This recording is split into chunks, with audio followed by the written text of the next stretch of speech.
இன்றைக்கி நியூஸ் என்னென்னா general science human disease மனித நோய்களை பற்றின ஒரு நியூஸ் தான் இது. தனியார் மருத்துவமனைகளிலும் குழந்தைகளுக்கு இலவச தடுப்பூசி பொது சுகாதாரத்துறை நடவடிக்கை. என்ன சொல்ல வர்றாங்கன்னா, இப்போ இருக்க ஃபெசிலிட்டிஸ் வந்து பத்தாது, அதை அதிகப்படுத்துறதுக்காக தனியார் ப்ரைவேட் ஹாஸ்பிட்டல்ஸ்லையுமே நம்ம தடுப்பூசி திட்டத்தை வந்து விரிவுபடுத்தணும்னு நினைக்கிறாங்க. அப்படி ப்ரைவேட் ஹாஸ்பிட்டலில் அதை வந்து தடுப்பூசியை பாதுகாப்பாக சேமித்து அந்த குழந்தைகளுக்கு வழங்குவதற்கான கட்டமைப்பு ஒரு இன்ஃப்ராஸ்ட்ரக்சர் இருக்கிற ப்ரைவேட் ஹாஸ்பிட்டலை சூஸ் பண்ணி அங்கே வந்து இந்த திட்டத்தை வந்து விரிவுபடுத்துகிறாங்க. பொதுவாக வந்து தமிழகத்தில் தேசிய தடுப்பூசி அட்டவணையின் கீழ் மொத்தம் வந்து 11 வகையான தடுப்பூசிகள் வந்து குழந்தைகளுக்கு எப்பவுமே வழங்குவாங்க. அது என்னென்ன தடுப்பூசினா, காச நோய், கல்லீரல் தொற்று மற்றும் புற்றுநோய், இளம்பிள்ளை வாதம், கக்குவான் இருமல், ரணஜன்னி, தொண்டை அடைப்பான், இன்ஃப்ளூயன்சா, நிமோனியா, வயிற்றுப்போக்கு, தட்டம்மை மற்றும் ரூபெல்லா நோய், ஜப்பானிய மூளைக்காய்ச்சல், வைட்டமின் ஏ குறைபாடு உள்ளிட்ட பாதிப்புகளுக்கான தடுப்பூசிகள் வந்து வழங்கப்படுகிறது. இந்த திட்டத்தின் கீழ் வந்து ஆண்டுதோறும் வந்து 9.40 லட்சம் குழந்தைகள் வந்து தடுப்பூசிகள் போட்டுட்ருக்காங்க ஆல்ரெடி. இது அரசு மருத்துவமனையில் மட்டும் இல்லாமல் பப்ளிக் ஹெல்த் சென்டர்லேயும் வந்து போட்டுட்டு இருந்தாங்க. ஆரம்ப சுகாதார நிலையங்கள் உட்பட 11,000 இடங்களுக்கு அந்த தடுப்பூசிகள் அளிக்கப்படுகின்றன. ப்ராப்ளம் என்னென்னா, ரெகுலராக யாரும் போடுறதில்ல. முதல் தவணை தடுப்பூசி போட்டதுமே சில குழந்தைகளுக்கு வந்து உரிய நேரத்தில் அந்த பெற்றோர்கள் வந்து அடுத்த தடுப்பூசியை உடனே செலுத்துறதில்ல. 100% வந்து தடுப்பூசியோட இலக்கை வந்து எல்லாரும் எட்டணும் அப்படின்னு சொல்லி அதுக்கான ஒரு முன்னெடுப்பு தான் இந்த தனியார் மருத்துவமனையில் வந்து தடுப்பூசி திட்டத்தை கொண்டு வர்றது, விரிவுபடுத்துறதுக்கு ரெடியாக இருக்காங்க கவர்மெண்ட்.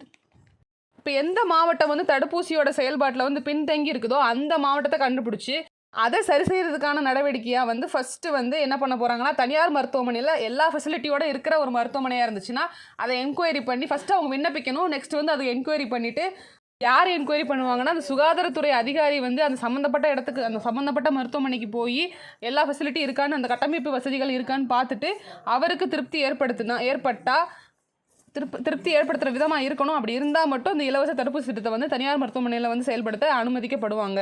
அதை வந்து இங்கே கொடுத்துருக்காங்க. அதற்காக குறிப்பிட்ட எண்ணிக்கையில் தடுப்பூசி மருந்துகள் அரசு சார் வழங்கப்படும்.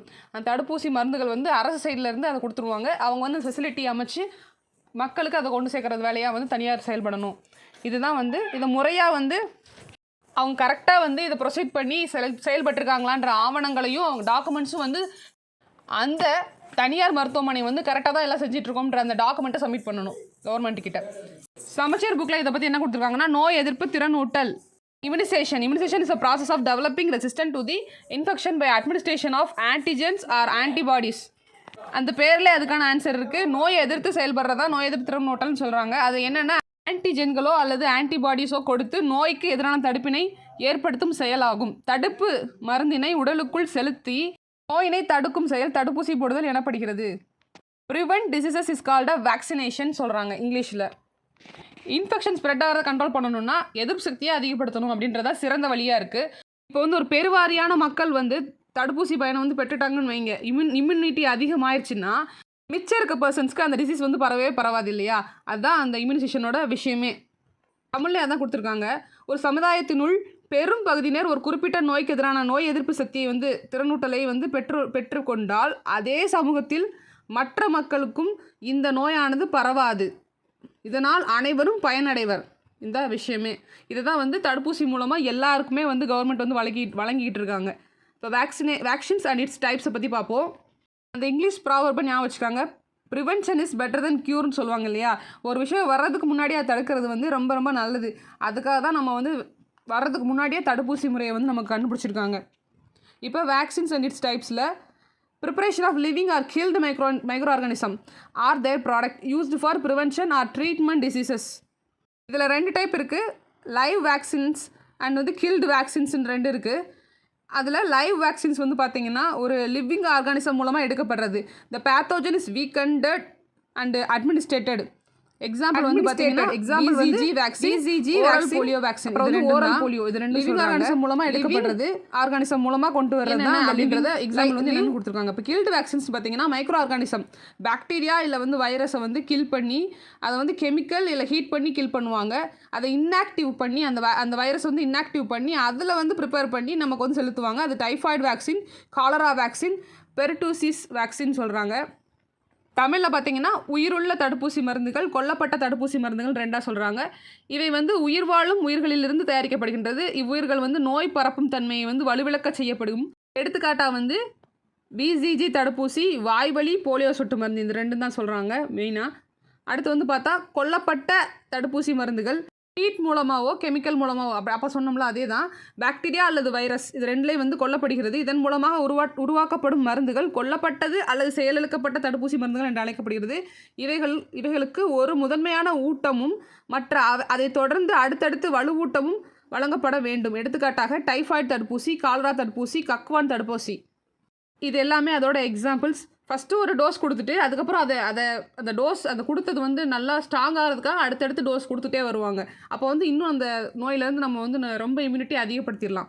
ஸோ இதுதான் வந்து விஷயமே. இது பார்த்திங்கன்னா என்னென்ன இன்ஜெக்ஷன் அப்படின்றத பார்ப்போம். நோய் எதிர்ப்பு திறனூட்டல் அட்டவணை 1970 வந்து உலக சுகாதார நிறுவனம் குழந்தைகளுக்கான நோய் எதிர்ப்பு திறனூட்டல் அட்டவணையை வந்து வழங்கியிருக்கு. அந்த அட்டவணையை பொறுத்து எல்லா நாடுகளும் இப்போ அதான் ஃபாலோ பண்ணிகிட்ருக்காங்க. குழந்தைகள் நோய் தொற்றிலிருந்து பாதுகாப்பதற்காக எந்த வயது குழந்தைக்கு எந்த தடுப்பூசி போடணும் அப்படின்றத சொல்கிறது தான் அந்த ஷெடியூல். அதில் என்னெல்லாம் இருக்குன்னா பிசிஜி, டிபிடி, எம்எம்ஆர், டிடி, அப்புறம் டிடி, டிஏபி. ஃபர்ஸ்ட் வந்து என்ன சொல்கிறாங்கன்னா பிசிஜின்றது பேசிலஸ் கால்மீட் குவாரின், அதான் அதோட நேம். இது வந்து எப்படி வந்துச்சுன்னா 2 ஃப்ரெஞ்சு ஒர்க்கர்ஸ் வந்து கால்மிட்டி அண்டு குவாரின் வந்து 1908 1921 வரைக்கும் வந்து இந்த ரிசர்ச் பண்ணி கண்டுபிடிச்சிருப்பாங்க. அவங்களோட பேரே வந்து அதுக்கான அந்த ஊசிக்கான பேராக வந்து வச்சுருப்பாங்க. பேசிலே வந்து ஒரு வீக்கண்டான டியூபர்குலோசிஸ்க்கு எதிராக வந்து கண்டுபிடிச்ச ஒரு இம்யூனிட்டி மருந்து. அதை சேர்த்து இந்த மூணு பேராக வந்து வச்சுருப்பாங்க, பிசிஜின்னு வச்சுருப்பாங்க. அப்புறம் டிபிடின்றது வந்து ட்ரைபிள் வேக்சின். இது ஒரு கம்பைன்ட் வேக்சின். 3 விஷயத்தை வந்து தடுக்கும். டிப்தீரியா, பெர்டூசியா, டெட்டானஸ் அப்படின்ற அந்த 3 விஷயத்தையும் தடுக்கும். தமிழில் வந்து பார்த்திங்கன்னா தொண்டை அடைப்பான், கக்குவான் இருமல், டெட்டானஸ் அப்படின்ற அந்த 3 முத்தடுப்புன்னு சொல்லுவாங்க இல்லையா தமிழில், அந்த 3 நோய்களையும் வந்து தடுக்கிற ஒரு விஷயமா டிபிடி வந்து இருக்கும். தமிழில் வந்து எக்ஸ்ட்ரா வந்து 13 ஆண்டுகளாக வந்து அதை ரிசர்ச் பண்ணியிருக்காங்கன்றதை மென்ஷன் பண்ணியிருக்காங்க பிசிஜி. அதே மாதிரி டிபிடி இப்போ பார்த்தாச்சு.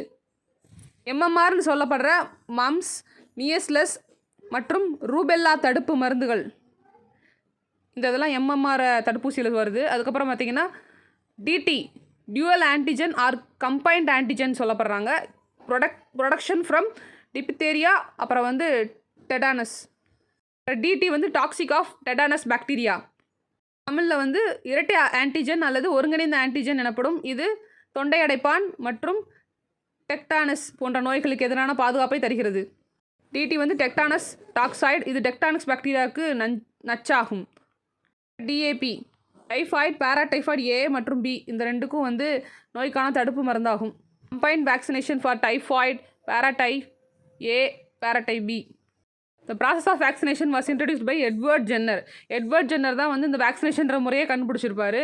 According to the World Health Organization வெனேரியன் வேக்சினேஷன் வந்து மொத்தமாக ஸ்மால் பாக்ஸவே வந்து ஹியூமன் பாப்புலேஷன்லேருந்து எலிமினேட் பண்ணிடுச்சுன்னு சொல்கிறாங்க.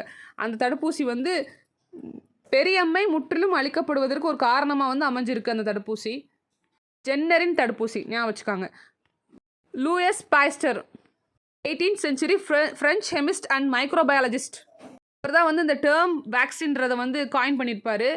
சிக்கன் பாக்ஸ், காலரா, ஆந்த்ராக்ஸ், இந்த 3க்கு எதிரான தடுப்பூசியை வந்து கண்டுபிடிச்சிருப்பார். இதுதான் வந்து லூயிஸ் பாஸ்டரோட முக்கியமான இன்ஃபர்மேஷன். ஃபஸ்ட்டு அந்த அட்டவணையை பற்றி போட்டிருந்தாங்க நம்ம புக்கில். 9th புக்கில் தான் இது எல்லாமே ஃபுல்லாகவே இருக்குது. நீங்கள் வேணால் எடுத்து இன்னும் தெளிவாக படித்து வச்சுக்கலாம் நோட்ஸ் எடுத்து. ஸோ வந்து நெக்ஸ்ட் அந்த அட்டவணையை பார்ப்போம். New born BCG first dose, 15 days வந்து ஓரல் போலியோ, அதுவும் ஃபஸ்ட்டு டோஸ். நெக்ஸ்ட் வந்து டிபிடி அண்ட் போலியோ வந்து பார்த்தீங்கன்னா 1, 2, 3, 4 தடவை வந்து போடுறாங்க இல்லையா, 4 டோஸாக கொடுக்குறாங்க. 6th வீக்கில் 1, 10th வீக்கில் 1, 14th வீக்கில் 1, 18 to 24 months 1 கொடுக்குறாங்க. அப்புறம் 4 to 6 years 1 கொடுக்குறாங்க.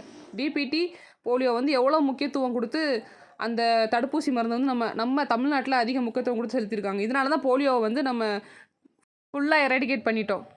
நெக்ஸ்ட்டு வந்து பார்த்திங்கன்னா தட்டம்மை 9 to 12 மாதத்துக்குள்ளே தட்டம்மை வந்து ஒரு டோஸ் போட்டுறணும்.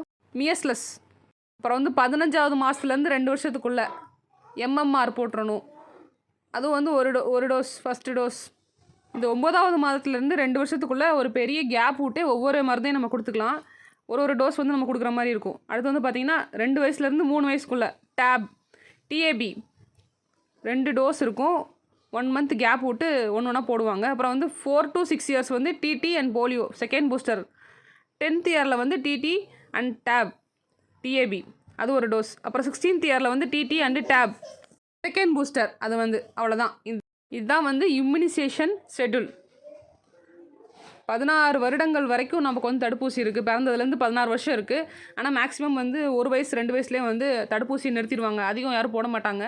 உங்களுக்கு தெரிஞ்ச யாராச்சும் இருந்தாங்கன்னா 16 வயசு வரைக்கும் கண்டிப்பாக வந்து போடுங்கன்னு சொல்லுங்கள். உங்களோட குழந்தைங்களும் வந்து 16 வயசு வரைக்கும் போடுங்க. இதான் வந்து 16 இயர்ஸ் வரைக்கும் இருக்க குழந்தைகளுக்கான நோய் எதிர்ப்பு திறனூட்டல் அட்டவணை. ஸோ இதுதான் வந்து இன்றைக்கான நியூஸ். தேங்க்யூ.